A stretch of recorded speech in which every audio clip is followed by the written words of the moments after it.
बहुत सारे ऐसे क्राइम ऐसे वारदात हुए हैं जो जब उस क्राइम का खुलासा हुआ, उस कत्ल उस वारदात को अंजाम देने वाले जो लोग हैं जब पुलिस की गिरफ्त में आए, तब यह पता चला कि उन्होंने जिस क्राइम को अंजाम दिया उसका आइडिया वे लोग किसी फिल्म, किसी क्राइम स्टोरीज, किसी क्राइम वेब सीरीज देख करके उन्होंने आइडिया चुराया। लेकिन एक चीज़ हमेशा, जब से मैं यह क्राइम स्टोरीज का चैनल जब शुरू किया, जब मैं यह वीडियो बनाने लगा, तो बहुत सारे ऐसे केस, अभी हाल में ही मैं कुछ दिन पहले वीडियो डाला था कि दृश्यम फिल्म देख करके एक कातिल ने वहाँ से आइडिया चुराया और फिर जो है उसने कत्ल को अंजाम दिया। लेकिन एफआईआर में एक छोटी सी गलती से, या यूँ कहीं कि उस जो नकल को ज़्यादा दिखाने के चक्कर में वह पकड़ा गया और एफआईआर में ही उसने एक गलती कर दिया था, जिसके कारण पुलिस को शक हो जाता है और फिर जो है पकड़ा जाता है। तो एक बात हमेशा दिमाग में मुझे आती है कि जो क्राइम सीरीज़ देख करके, जो वेब सीरीज़ देख करके इस तरह के क्राइम को अंजाम देने का जो आइडिया चुराते हैं, और तो वे यह चीज़ तो उसमें देखते ही होंगे कि जिस किसी ने भी, चाहे वह फिल्म हो, वेब सीरीज़ हो या फिर क्राइम स्टोरीज़ हो, जिस किसी ने भी उस तरह से कत्ल का अंजाम दिया है, क्राइम को अंजाम दिया है, वह अंत में चाहे 2 महीना, 4 महीना, 6 महीना या 1 साल के बाद पकड़ा जाता है। यानी किसी भी तरीके से आप किसी क्राइम को अंजाम अगर आप दे रहे हैं तो आपको कानून को एक न एक दिन आपको कानून की गिरफ्त में आना है। यहाँ तक कि बहुत सारे ऐसे केस है जिसमें वर्षों वर्षों के बाद जो है कातिल पकड़ा गया है, तो वह तो ये भी देखते ही होंगे, लेकिन फिर भी वे लोग इस तरह का क्राइम अंजाम देते हैं। इसका ऐसा लगता है कि आज जो है कातिलों के अंदर उस तरह के जो वारदात को अंजाम देते हैं या देने की सोच रहे हैं, उन लोगों के दिलो दिमाग से कानून और पुलिस का जो है डर और भय खत्म हो गया है। कम से कम आज के जो क्राइम स्टोरीज है वह यही दर्शाता है कि जो लोग हैं या फिर जो उस तरह के कत्ल वारदात को अंजाम देना चाह रहे हैं, उन लोगों के दिलो दिमाग में जानते हुए भी, पढ़े लिखे होने के बावजूद भी, भले ही वे वेब सीरीज देख करके, क्राइम स्टोरीज देख करके कत्ल का तरीका चुरा रहे हैं, लेकिन उनको पता है कि वे आज नहीं तो कल, कुछ दिनों के बाद पकड़े जाएंगे, लेकिन फिर भी जो वारदात को अंजाम देते हैं। नमस्कार, मैं हरेंद्र और आज आप इस क्राइम स्टोरीज में एक ऐसे ही कहानी सुन रहे हैं जिसमें कातिल जो है सोशल मीडिया से या फिर गूगल से कत्ल करने का तरीका निकालता है और उसका प्लान रचता है और फिर पकड़ा भी जाता है। दरअसल यह कहानी जो है हैदराबाद में राजीव गांधी इंटरनेशनल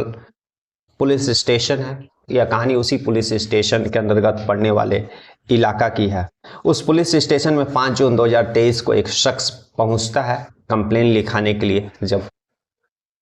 पुलिस वाले उस शख्स को देखते हैं तो उनको पहचानने में देरी नहीं लगती है कि वह शख्स जो है किसी मंदिर या मठ का पुजारी है, क्योंकि वह जिस तरह से अपना वेशभूषा पहन करके गया था, वह जाहिर सी बात है कोई भी अगर शख्स उसको देखेगा तो जान जाएगा कि वह किसी मंदिर या मठ का पुजारी है। उसके बाद फिर जो है पुलिस वाले पूछते हैं कि क्या हुआ, तब वह बताता है कि उसका जो है एक दोस्त है, एक फ्रेंड है, जो उसका कुछ पता नहीं चल रहा, 2 दिन से लापता है। पुलिस वाले उसको बैठाते हैं, उसका कंप्लेन लेते हैं और फिर जो है उससे सारा जानकारी प्राप्त करते हैं। और जो यह शख्स कंप्लेन देने के लिए, लिखवाने के लिए गया था, इसका नाम था साईं कृष्णा और जो इसकी दोस्त थी, फ्रेंड थी, उसका नाम था अप्सरा। अब यह बताता है कि वह 4 जून को अपनी जो फ्रेंड अप्सरा है उसको बस स्टैंड छोड़ने के लिए गया था। शमशाबाद बस स्टैंड, वहाँ पर उसको छोड़ने गया था क्योंकि उसको भद्राचलम जाना था। तो वहाँ उसने छोड़ा उसको और कायदे से उसको, जब वह जर्नी में थी, बस में थी, जब वह भद्राचलम जा रही थी तो उसको फ़ोन करना चाहिए था, लेकिन उसने किया नहीं। और मैंने भी जब काफ़ी दफ़ा कोशिश किया तो उसका फ़ोन लगा नहीं। तो मैं यह सोचा कि शायद बैटरी ख़त्म हो गई होगी या यूट्यूब या फिर गाना सुनने के कारण उसका बैटरी डाउन हो गया होगा, तो शायद अगले दिन जब वह भद्राचलम पहुंचेगी तो फ़ोन चार्ज करने के बाद फ़ोन करेगी। लेकिन मैंने सुबह भी कॉल किया, उसका फ़ोन लगातार स्विच ऑफ आ रहा है। तो मुझे डाउट है कि उसके साथ कुछ जो है गलत या फिर जो है कुछ गड़बड़ है, इसलिए मैं यह जो है कंप्लेन दे रहा हूँ। पुलिस सारी बातें सुनने के बाद जो है कंप्लेन लिख लेती है और जो लड़की रहती है अप्सरा, उसकी फ्रेंड, उसके बारे में और भी जानकारी प्राप्त करती है। तो पता चलता है कि वह एक प्राइवेट कंपनी में काम करती है और जो है साईं कृष्णा है वह किसी मंदिर में पुजारी है और साथ में वह कॉन्ट्रैक्टर का भी काम करता है। तो यह सारी बातें पुलिस लिखने के बाद अपना इन्वेस्टिगेशन शुरू करती है। और जैसा कि आपको बताते चले कि जो अप्सरा थी वो 28-29 साल की लड़की थी और जो साईं कृष्णा था वो लगभग 35 साल का एक शख्स था, शादीशुदा, उसके 2 बच्चे थे। उसके बाद जब पुलिस यह सुनती है कि वो 28-29 साल की थी तो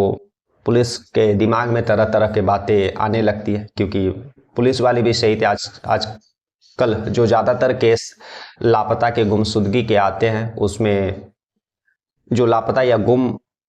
हुए लोग जो है अपना मर्जी से ही दूसरे जगह गए रहते हैं और फिर जब या किसी लड़ाई झगड़ा के कारण या किसी बात को लेकर के वे लोग खुद घर छोड़ के भाग जाते हैं और कुछ दिनों के बाद वापस आ जाते हैं।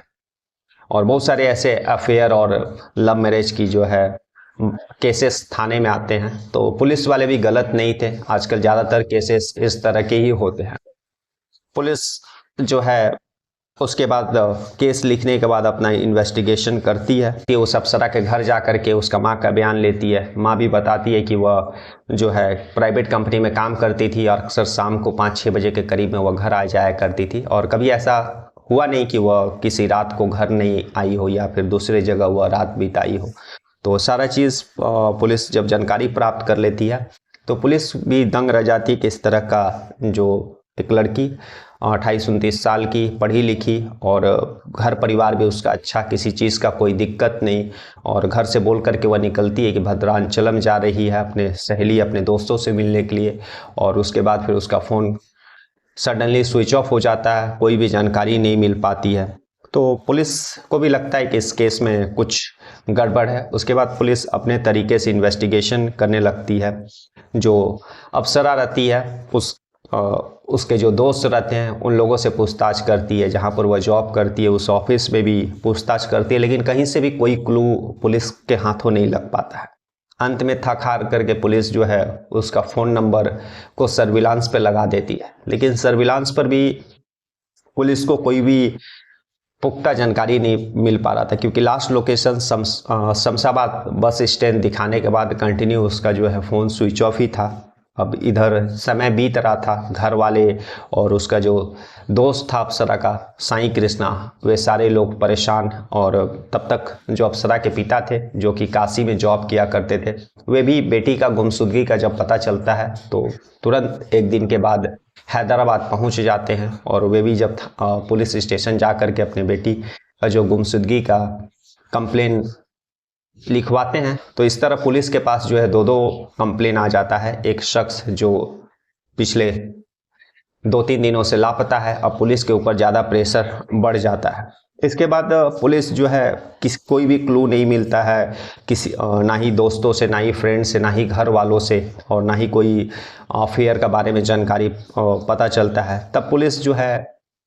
फिर से उस केस जो एफआईआर दर्ज हुआ था, जो कंप्लेन दर्ज हुआ था, उस कंप्लेन से लेकर के एक एक चीज़ को बारीकी से स्टडी करती है।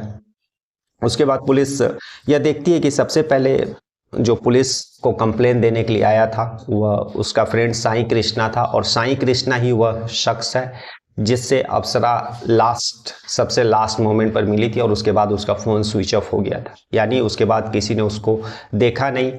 लास्ट टाइम में अप्सरा जो थी वह साईं कृष्णा से मिली थी, लास्ट दवा भी उसी से बात हुआ था। तो अब सारा चीज़ जो है पुलिस का ध्यान साईं कृष्णा के ऊपर आकर के अटक जाता है। साईं कृष्णा से जब पुलिस पूछताछ करती है तो वह बताता है कि वे लोग कार से गए थे शमशाबाद बस स्टैंड, वहाँ से उसने छोड़ दिया था, बस में बैठाया था और उसको भद्राचलम जाना था। पुलिस अब उस बस स्टैंड पहुँचती है, वहाँ पर जिस बस से गई थी उस बस का जानकारी प्राप्त करने के बाद उस बस के ड्राइवर और कंडक्टर से बातचीत करती है और अप्सरा का जो फोटो इमेज दिखा, लेकिन जो ड्राइवर और कंडक्टर रहते हैं उस लड़की का फोटो देखने के बाद बिल्कुल ही मना कर देते हैं, बिल्कुल इनकार कर देते हैं कि यह लड़की यहाँ पर इस बस में चढ़ी भी थी। पुलिस जो है फिर बस स्टैंड में जो सीसीटीवी लगा रहता है उसको भी जांच करती है, लेकिन कहीं पर भी जो है साईं कृष्णा अप्सरा को छोड़ते हुए बस में बैठाते हुए नहीं दिखता है। पुलिस जो है उतना ही नहीं बल्कि शमशाबाद पुलिस जो है 21 किलोमीटर सड़क पर जो सीसीटीवी लगे रहते हैं हैदराबाद से, जब उन लोगों को शमशाबाद बस स्टैंड छोड़ने के लिए साईं कृष्णा अप्सरा को लेकर के गया था, जैसा कि वह पुलिस को बयान में दिया था। पुलिस जो उस पूरे रास्ते 21 किलोमीटर के बीच में जितने भी सीसीटीवी पड़ते हैं उन सारे सीसीटीवी फुटेज को उस पर्टिकुलर टाइम जो साईं कृष्णा ने बताया था उस टाइम के दौरान को चेक करती है और बाकायदा उस शमशाबाद बस स्टैंड की भी सीसीटीवी कैमरा को खंगालती है। तो सारे सीसीटीवी फुटेज में जो है साईं कृष्णा के साथ अप्सरा तो कार में दिखाई दे रही है, लेकिन उस बस स्टैंड में कहीं पर भी जो है साईं कृष्णा अप्सरा को छोड़ते हुए या फिर अप्सरा बस में बैठते हुए नहीं दिख रही। यहीं से पुलिस को जो है साईं कृष्णा के ऊपर डाउट होता है। अब पुलिस जो है साईं कृष्णा से उठाने का तैयारी करती है, उसको जब गिरफ्तार करती है और जब थाने लेकर के आती है और उसे जब कड़ाई से पूछताछ करती है तो शुरू में साईं कृष्णा पुलिस को गुमराह करने का कोशिश करता है, लेकिन अंत में वह टूट जाता है। अब साईं कृष्णा एक कहानी बताता है। दरअसल साईं कृष्णा खुद MBA किया हुआ था और वह जो है कॉन्ट्रैक्टरी का भी काम करता था, लेकिन उसके घर में एक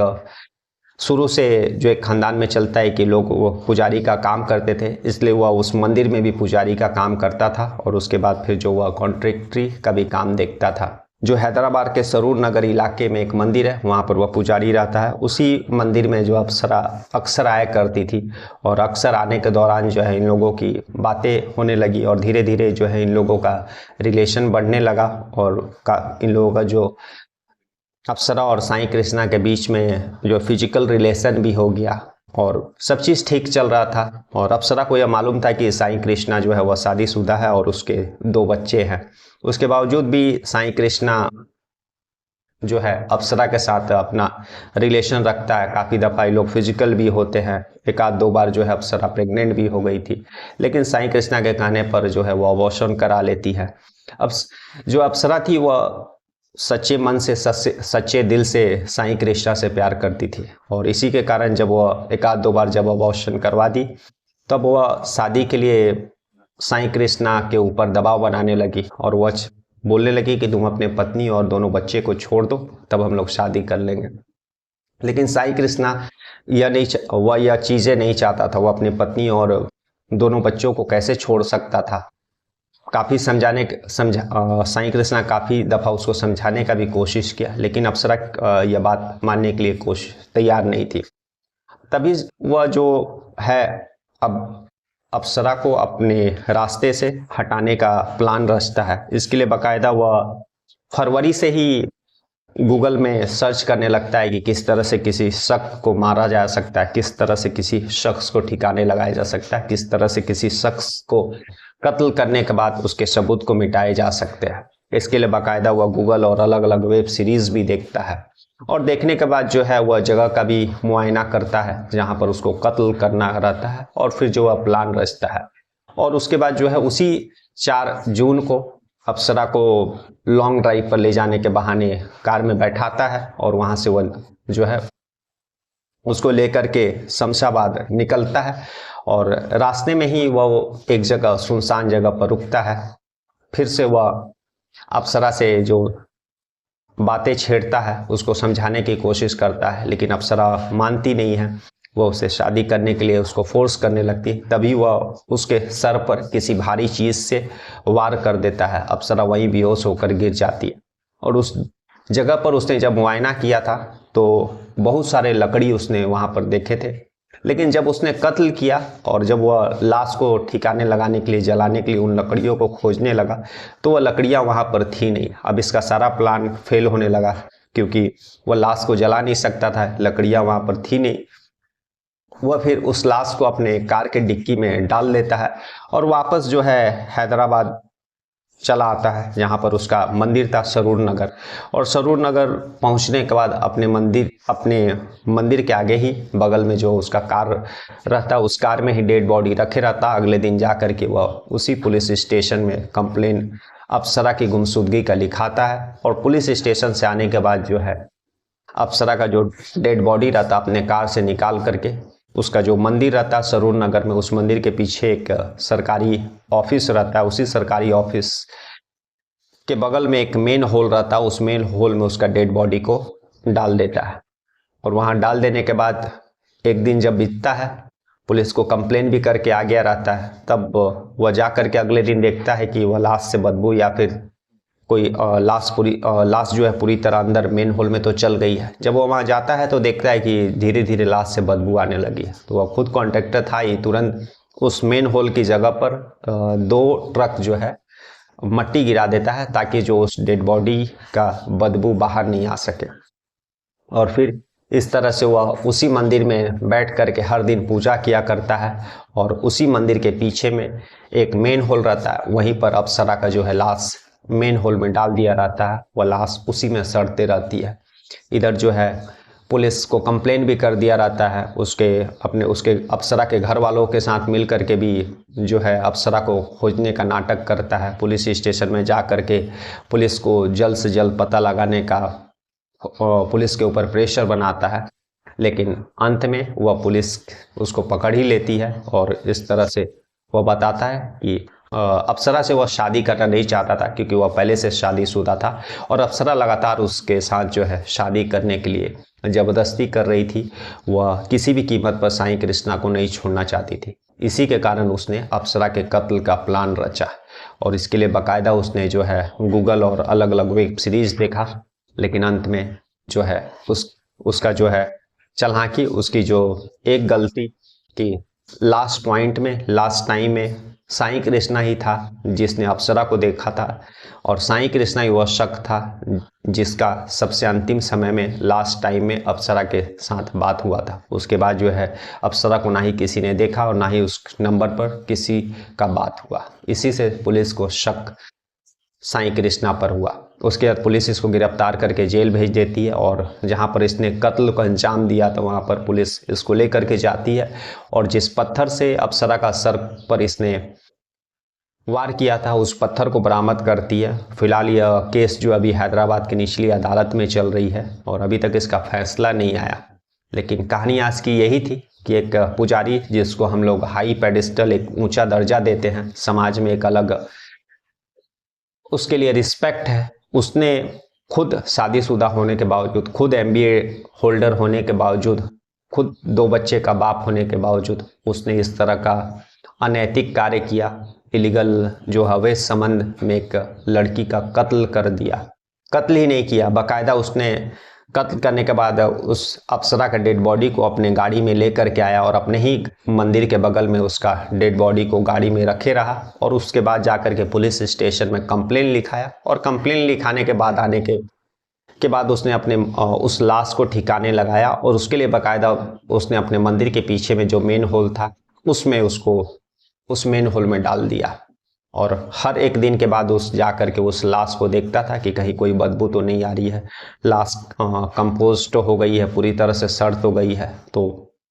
इसीलिए मैंने शुरू में कहा था कि इस तरह के केसेस देखने के बाद जो है यही लगता है कि इस तरह के जो क्राइम को अंजाम देने वाले लोग होते हैं, इस जो अंजाम देते हैं, उन लोगों के मन में